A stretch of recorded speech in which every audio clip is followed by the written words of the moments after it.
ఆ విధంగా యూరియా కనీసం అందని పరిస్థితి.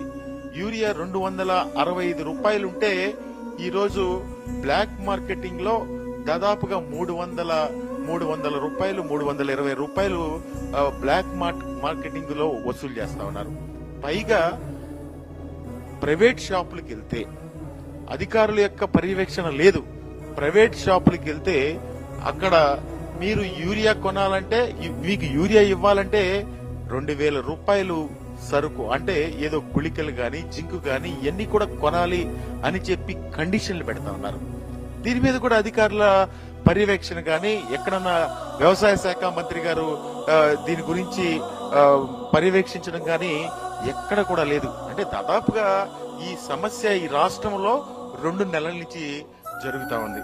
ఈ 2 నెలల నుంచి జరుగుతా ఉందని చెప్పడం కోసం ఉదాహరణ, ఈ రైతులందరూ కూడా రోడ్ల మీద లైన్ లో నుంచుని, మేము గ్రామాల్లో కూడా తిరుగుతా ఉంటే పిఎస్సిఎస్ల దగ్గర ఎండలో పడిగాపులు కాస్తూ రైతులు రోడ్ల మీద నిలబడి ఉండడానికి ఉదాహరణగా ఈ మన వార్తాపత్రికలో వచ్చినటువంటి ఈ వార్తలు చూస్తే మనకు అర్థమవుతుంది. ఒక్కసారి ఈ వార్తాపత్రికల యొక్క వార్తలు పరిశీలిస్తే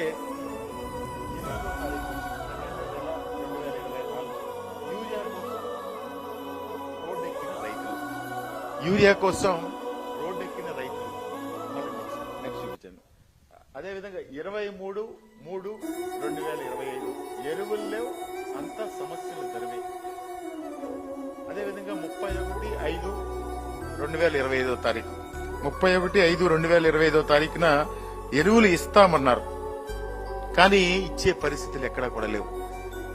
అదేవిధంగా 11/7/2025 వారులు తీరితేనే ఎరువులు. అంటే అక్కడ రైతు సేవా కేంద్రం దగ్గర ఎంతమంది నిలబడి ఉన్నారో ఒక్కసారి చూడండి. అదేవిధంగా 15/7/2025 యూరియా కోసం యాతన. మళ్ళా 23/7/2025 యూరియా కొరత, సాగుకు వేత. 24/7/2025 శ్రీకాకుళం జిల్లాలో, మన్యం జిల్లాలో రైతులు ఏ విధంగా అధికారులతో వాగ్వివాదం చేస్తా ఉన్నారో ఒక్కసారి మీరందరూ కూడా చూడవలసిందిగా మనం చేస్తా ఉన్నాం. అదేవిధంగా అంటే 8వ తారీఖు నుంచి 31/11 ఇంత టైంలో నేను ఇంతవరకు వ్యవసాయ శాఖ మంత్రి గారు గాని, ముఖ్యమంత్రి గారు గాని, ఎక్కడ గ్రామాల్లో కలెక్టర్లు గాని రైతులకి ఎరువులు అందించాలి అని ఒక కృతనిశ్చయం మాత్రం కూడా కనిపించట్లేదు. పైగా బ్లాక్ మార్కెటింగ్ చేస్తా ఉన్నారు. బ్లాక్ మార్కెటింగ్ చేసి అవినీతి చేసే కార్యక్రమంలోనే ఆ కార్యకర్తలు వాళ్ళ యొక్క మాటే అధికారులు వింటా ఉన్నారు తప్ప రైతుని ఎక్కడ కూడా పట్టించుకునే పరిస్థితి లేవు. ఎప్పుడు కూడా రైతు ఏం ఆశిస్తాడంటే, మా పంట బ్రహ్మాండంగా పండాలి, పక్క రైతు కన్నా నేను బ్రహ్మాండంగా పండించాలి. ఎంత నష్టం వచ్చినా గానీ పొలాన్ని ఖాళీగా ఉంచే రైతు ఎక్కడ కూడా చూడలేదు. కానీ ఈరోజు గ్రామాల్లో వడ్డీ వ్యాపారస్తులను ఆశ్రయించి అధిక వడ్డీలకు తీసుకొచ్చి ఈరోజు పంటలు పండించే కార్యక్రమం చేస్తా ఉన్నారంటే ఈ ప్రభుత్వం ఏ విధంగా సూపర్ 6, సూపర్ 7 అని చెప్పి ఏ విధంగా ప్రజల్ని మోసం చేసిందో. ఆ వర్గం లేదు, ఈ వర్గం లేదు. వర్గాలంటే నేను కులాలు మతాల గురించి మాట్లాడలేదు. అన్ని వర్గాల ప్రజల్ని మొన్న అమ్మఒడి కార్యక్రమం ఇచ్చారు. ఆ కార్యక్రమంలో ఏ విధంగా జరిగిందో మనందరికి తెలుసు.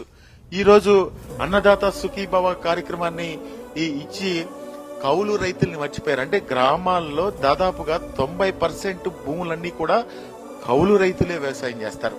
ఇలాంటి కార్యక్రమాలన్నీ కూడా రైతు బాంధవులు ఏదో చెప్తా ఉన్నారు. ఎలక్షన్ ముందు చెప్పారు, మేము జగన్మోహన్ రెడ్డి గారు ఇచ్చినటువంటి కార్యక్రమాలన్నీ కూడా మేము బ్రహ్మాండంగా ఇస్తామని చెప్పారు. కానీ ఎక్కడ కూడా సంక్షేమం గురించి పట్టించుకునే పరిస్థితులు లేవు. అదేమనంటే చంద్రబాబు నాయుడు గారు ఈ రోజు అన్నదాత సుఖీభావ మనకి ఎందుకు రాలేదంటే ఏదో నాలిక మందమో లేకపోతే రకరకాలుగా మాట్లాడుతూ ఉన్నారు.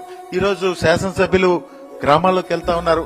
గ్రామాల్లోకి వెళ్లి ఏదో మంచి పరిపాలన మేము అందించామని చెప్తా ఉన్నారు. వాళ్ళు ఏ విధంగా గ్రామాల్లోకి వెళ్తా ఉన్నారంటే, ఒక ఇంటికెళ్లి ఎవరన్నా ఒక చిన్న సమస్య జరగలేదని చెప్పి అడిగితే పోలీసుల్ని పెట్టి వాళ్ళని అక్రమ కేసులు పెట్టించిన పరిస్థితులన్నీ కూడా గ్రామాల్లో చూస్తా ఉన్నాం. ఈ పరిస్థితులన్నీ కూడా ఈ రాష్ట్రంలో ఈ సూపర్ 6, ఈ సూపర్ 7 అమలు చేయకపోగా డైవర్షన్ పాలిటిక్స్ చేసి ప్రతిరోజు కూడా వైఎస్ఆర్ కాంగ్రెస్ పార్టీ మీద కార్యకర్తల మీద గాని, వైఎస్ఆర్ కాంగ్రెస్ పార్టీ నాయకుల మీద గాని కేసులు పెట్టే కార్యక్రమంతో డైవర్షన్ పాలిటిక్స్ అన్ని కూడా చేసే కార్యక్రమాలు చేస్తా ఉన్నారని చెప్పి ఈ సందర్భంగా మనం చేస్తా ఉన్నాం. కానీ ఇప్పటికి 15 నెలలైంది. ప్రజలందరూ కూడా మీ యొక్క ముసుగుని అందరూ కూడా గమనించారు. మీరు చేసిన మోసాన్ని అంతా కూడా ఈరోజు ప్రజలు ముఖ్యంగా రైతులు అందరూ కూడా చర్చించుకుంటా ఉన్నారు. కానీ 4-5 సంవత్సరాలు మీకు అవకాశం ఇచ్చారు కాబట్టి ప్రజలు ఓర్పు వహిస్తా ఉన్నారు. కానీ ఎప్పుడో ఆ ఓర్పు, ఆ సహనం నశించిన రోజున రోడ్డు మీద నిలదీసి మీకు తగిన శాస్తి చెప్తారని చెప్పి కూడా ఈ సందర్భంగా తెలియజేస్తా ఉన్నాం. ముఖ్యంగా రైతుల విషయంలో వైఎస్ఆర్ కాంగ్రెస్ పార్టీ తరఫున మేము ఒకటే డిమాండ్ చేస్తా ఉన్నాం.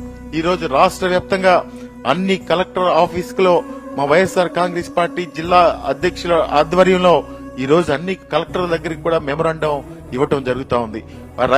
వైఎస్ఆర్ కాంగ్రెస్ పార్టీ ప్రభుత్వం ఎప్పుడు కూడా వైఎస్ రాజశేఖర రెడ్డి గారి దగ్గర నుంచి కూడా రైతు పక్షపాతులు అని చెప్పి కూడా ఈ సందర్భంగా గుర్తు చేస్తా ఉన్నా. ఆ రోజు రాజశేఖర రెడ్డి గారు రైతులను చూసిన విధంగా ఇంకొక అడుగు ముందుకేసి జగన్మోహన్ రెడ్డి గారు ఎప్పుడు కూడా రైతుల విషయంలో ముందుకెళ్లారని చెప్పి కూడా ఈ సందర్భంగా మనం చేస్తా ఉన్నాం. అదేవిధంగా రాష్ట్ర వ్యాప్తంగా వైఎస్ఆర్ కాంగ్రెస్ పార్టీ తరఫున మేము డిమాండ్ చేస్తా ఉన్నాం. రాష్ట్ర వ్యాప్తంగా రైతులకు వెంటనే ఎరువులన్నీ కూడా అందుబాటులోకి తీసుకొచ్చి బ్లాక్ మార్కెటింగ్ అరికట్టి ప్రైవేటు ఎవరైతే దళారులు ఉన్నారో వాళ్ళందరినీ కూడా అరికట్టి మీకు రైతుకి కావలసినటువంటి ఎరువునే మీరు అందించాలి తప్ప ఏదో ఒక ఇంకొక 2,000-3,000 రూపాయలు తీసుకొచ్చి ఆ ఎరువులు తీసుకొచ్చి రైతు మీద ఆర్థిక భారం పెట్టొద్దని చెప్పి వైఎస్ఆర్ కాంగ్రెస్ పార్టీ తరఫున డిమాండ్ చేస్తా ఉన్నాం. అదేవిధంగా గ్రామ స్థాయిలో గాని, జిల్లా స్థాయిలో గాని అధికారులు సమీక్ష చేయాలి. ఈ రోజు ఏం జరుగుతా ఉంది, రైతులకి ఎరువులు అందుతున్నాయా లేదా అని సమీక్ష చేయాల్సిన బాధ్యత కలెక్టర్ గారి